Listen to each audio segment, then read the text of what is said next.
So what's up sa mga kahombre ko dyan?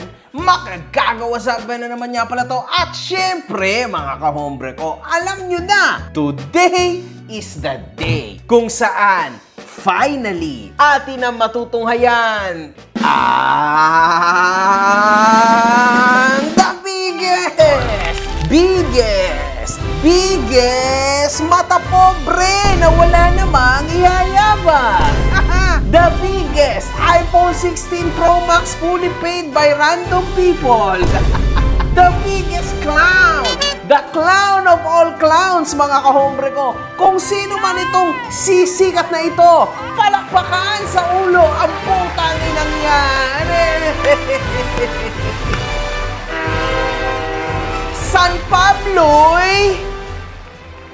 Hinahanap mo ba ako sa Facebook? I-follow mo na ako. Ito ang page ko. Nagtrending ang isang video kung saan sa isang lugar ng Iloilo ay merong nag-iskandalo na babae at isang LGBT individual. May salakyan ka? So what? Ano ka May salakyan ka mo? Ano ka? May salakyan ka mo? Ikaw cheap! You're so cheap! May iPhone 16 Pro Max ka? Ikaw cheap! So nice siya pero may iPhone 16 Pro Max. So Sige lang, funny, sige lang. right? Yes! So You're so funny. fucking... Ikaw. May Sige lang. salakyan ka? Hindi ka mandikit sa salakyan ko because you Wala cannot silang dikit, afford it. You can't afford it. Sige! That's it. Sige, gusto mo post? Sir, ha? Gusto mo fuck you ka? Sige lang ah. Ako si Mata, kunin ko si mo. Ginbigyan Ano ko ko lang. lang mga... Go, okay kaso. Go, okay kaso. Bias ako. Sira ulo to mga ito ah. Ayon sa translation, minamalit nila ang tao dahil wala itong iPhone 16 Pro Max. You're so cheap! May iPhone 16 Pro Max ka? Ikaw cheap! So nice siya pero may iPhone 16 Pro Max. So Sige lang, funny, sige. right? Yes! At huwag silang didikit sa kanilang sasakyan dahil hindi nila ma-afford, mga kahombre ko. May Sige lang. salakyan ka? Hindi ka mandikit sa salakyan ko because you Wala cannot silang dikit, afford it. You can't afford it. Wala akong ganun sapat na kayamanan. Sa kasunod na video, makikita rin nating natuloy pa ang alitan at nag-status ang uploader. Si Mansawaya? Go! No! No! Hindi mo ko pag-umpisahan, sis! Hindi mo ko pag-umpisahan. Hindi makapag-umpisahan sa ano. Okay. Hindi makapag-umpisahan sa Ano labot ko kami sa lakyan, ka? Ikaw wala. Kano? Lakat lang. You're so sad. Ano da yun? Sad life, right? Okay lang. Sad life. Naka-iPhone pero hindi man iPhone 16 Pro Max pero sa akin nga mega. Kano labot? Ikaw din mo? Nakakonect sa salakyan ko. Balato? Nga bulong ko para. Balato? Ano ka na? Oh my God! Ano ka? Kaya na natin Ano naman ka? na. Sige lang, sige lang. Ambi ko bigyan pakihan niya ko. Ikaw ang gaga, di? Ikaw igaga? Gaga ka Ikaw man? gaga? Attorney, kamo ka na. Gaga ka? Ikaw gaga? Ikaw ang gaga, nano ka? Gaga? Mabato ka mo sa wala ka inom. So, i-post. Di ba ba sakit on manghod ko? Sir, kita niyo. Kita niyo. Hindi ah. O gubasa. Gubasa. Gubasa. Gubasa. SB member upod mo. Attorney ka. Gubasa. Gubasa. Okay, hindi niya pa-release. I-file case. Go. Yes. Yes. Kaya ikaw, attorney ka. So, ikaw, file. Go. Nga kami natagsin mo. Gain niyo ko! Gain niyo ko full name niyo! Go. Gain! Go. Ikaw sa may gaga! Ikaw sa ganay na ano ka? Kaya ang inihiga, amo na mo sa wayon may mo friend. Masyak ka ano Sir, sir, sa wayon may mo friend. Mas gaga ka! Kaya ang akon manghod, sir, wala ni sa kainom. Totoo, gidya. Kamu na, sir, nag-ano lang kami kagina. Ano ka gaga? Tangina nyo ah! Ngayon po, hindi po namin sila kilala kung sino po silang attorney na nagharas sa kapatid ko. Please po, humihingi po ako ng tulong sa inyo sa mga attorney dyan po kung kilala nyo po sila kasi attorney daw siya ang kapatid ko po. Wala pong ginawang masama, nagpicture-picture lang kami sa Cubic Spark ngayong gabi. Hindi po siya nag-night out tapos ito pa yung mangyayari sa kanya. Ngayong gabi lang to nangyari sa Cubic Spark. Wala kaming magawa kasi seaman daw yung husband niya, then yung babae, abogado daw. Guys, please help. Ang kapatid ko nanginginig sa takot sa ginawa nila. Alam ko lasing lang kayo kaya iniintindi ko kayo at naranasan ko rin na malasing pero hindi ako ganyan. Mahirap lang kami pero kayo attorney totoo. Pero bakit kayo ganyan umasta? I'm posting this for awareness at humihingi po ng tulong kasi po mahirap lang kami. Kakarating lang namin dyan sa Cubic Spark ng kapatid ko. Sumama lang sa akin yan para mag-picture-picture pero ano ang ginawa nyo?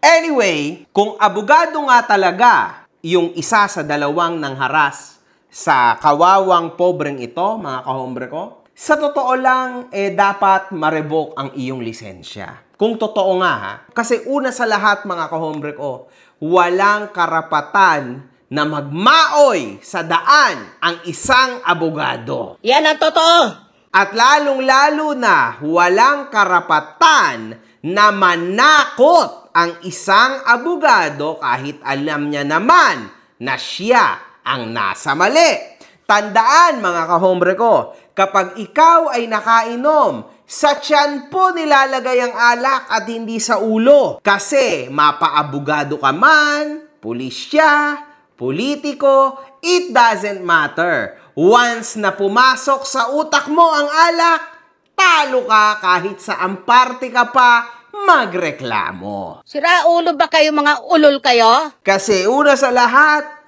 dapat hindi ka nagmamaneho habang ikaw ay nakainom. Bakit ikaw ay nagmamaneho? Pangalawa, paano nangyari yon? Na porke walang iPhone 16 Pro Max ang iyong kausap, automatically, parang ang baba naman ang tingin mo. Kung iPhone lang pala mga kahombre ko, ang basehan sa mundong ito, di sana pala lahat tayo mayaman.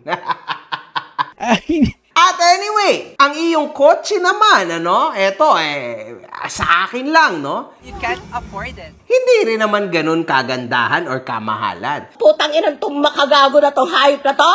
Di hamak naman na mas panalo pa rin si Madam Diskaya sa'yo. Baka mamaya niyan, payong pa lang ni Madam Diskaya, mas mataas na ang value kaysa sa buong sasakyan mo, di ba? So, hanggat hindi ka ka-level ni Madam Diskaya, dapat hindi ka nagyayabang. Lalo na at regarding sa mga sasakyan. Kasi ngayon, mataas na po ang aming expectations, lalo na pagdating sa sasakyan.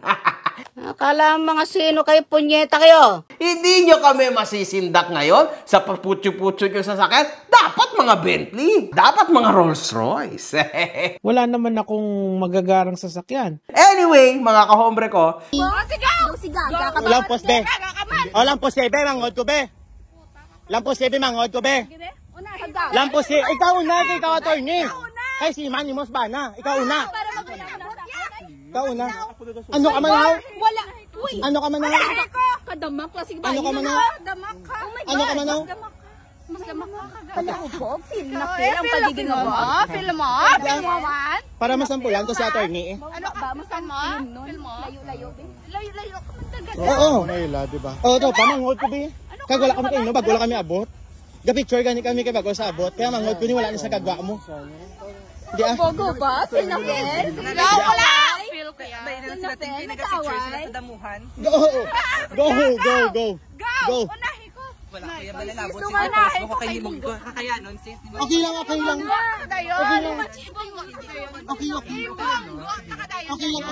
Okay lang. Unahi. Okay yung bala naman nga, hindi ka mo naman kakayanon. Yes, I know. Ilampos gani, go na. Hindi ikaw. Kaya the best ka, diba? Kaya the best ka, diba? Ikaw. Go! Bunggo na gaga. Go. Ka man hindi puta. Go, bunggo. Oh, go. Oh, the fuck? The fuck? The fuck? The fuck? The fuck? sobrang pangit ng ginawa nila to the point na natakot po itong kapatid ng biktima. Nahingi siya ng tulong at simpatsya sa ating lahat.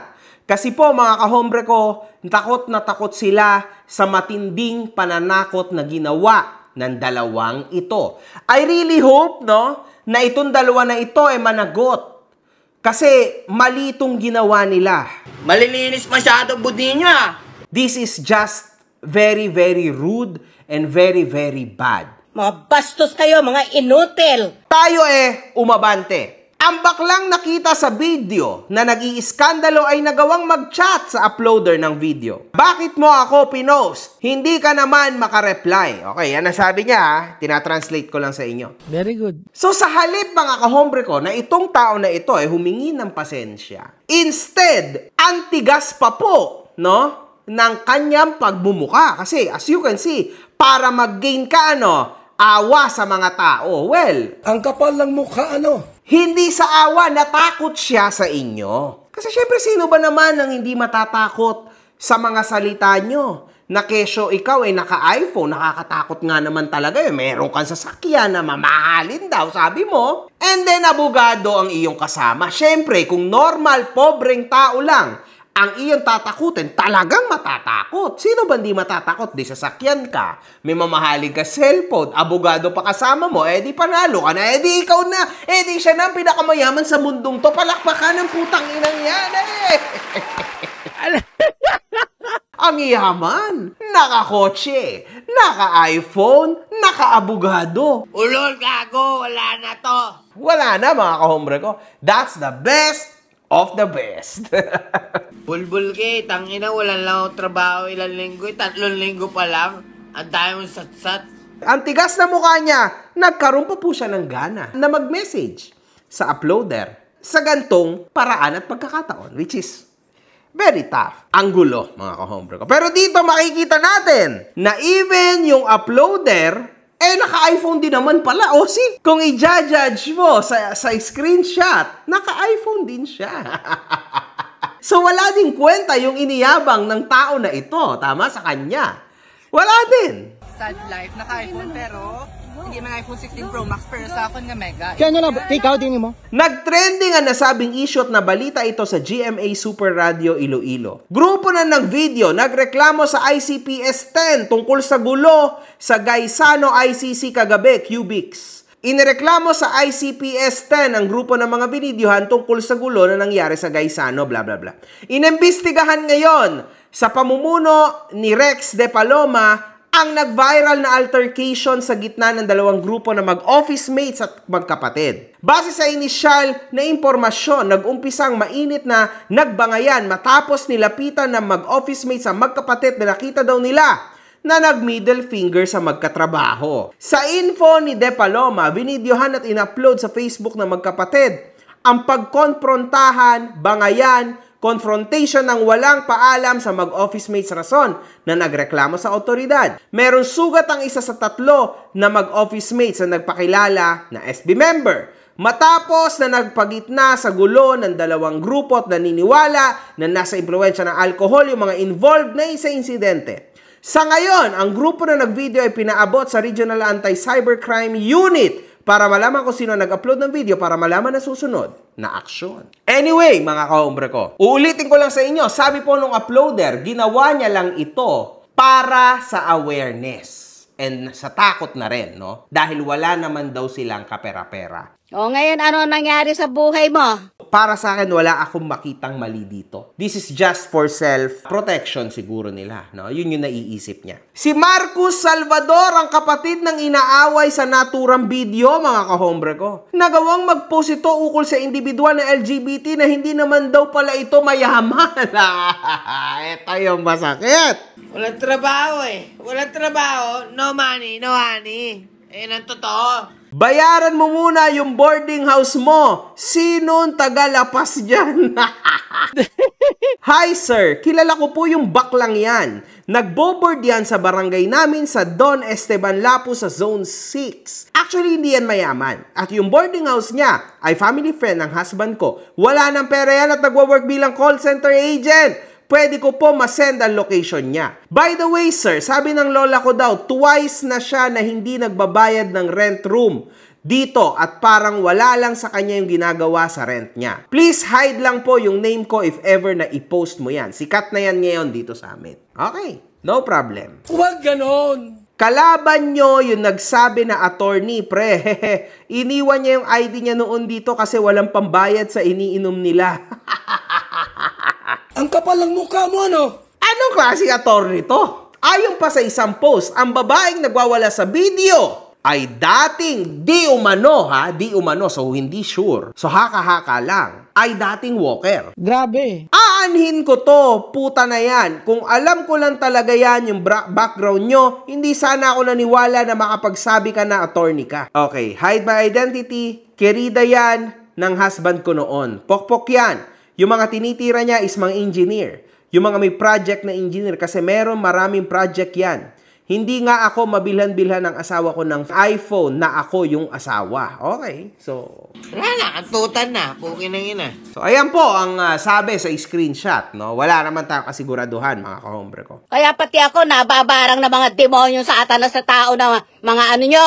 Nakapanayam na rin ng GMA Iloilo ang babae at baklang nag-iiskandalo. So, ano ba masasabi ko sa issue na ito? Ang alak ay ilagay sa tiyan, huwag sa utak. Kasi once na inilagay nyo sa utak ito, kahit saan tayo magpunta at nag-start kang magmaoy, katapusan mo na kahit sino ka pa man.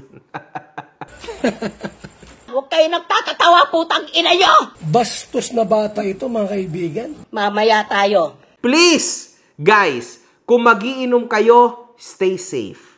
Stay lang kayo sa lugar kung saan yung safe zone nyo. Huwag kayong maglalasing-lasing, kundi nyo naman pala kayang sarili nyo, lalong-lalo na sa public places. Kasi maaaring ikapahamak nyo pa ito. Kasi meron at merong hindi makakaintindi sa inyo at papatulan kayo. Mga demonyo, lalo na ikaw makagago ka, puta ka! And when it happens, all hell will break loose. Mga ulul! Kayo, anong masasabi nyo sa content na ito? Walang good fucking vibes. Mga putang ina nyo kayo.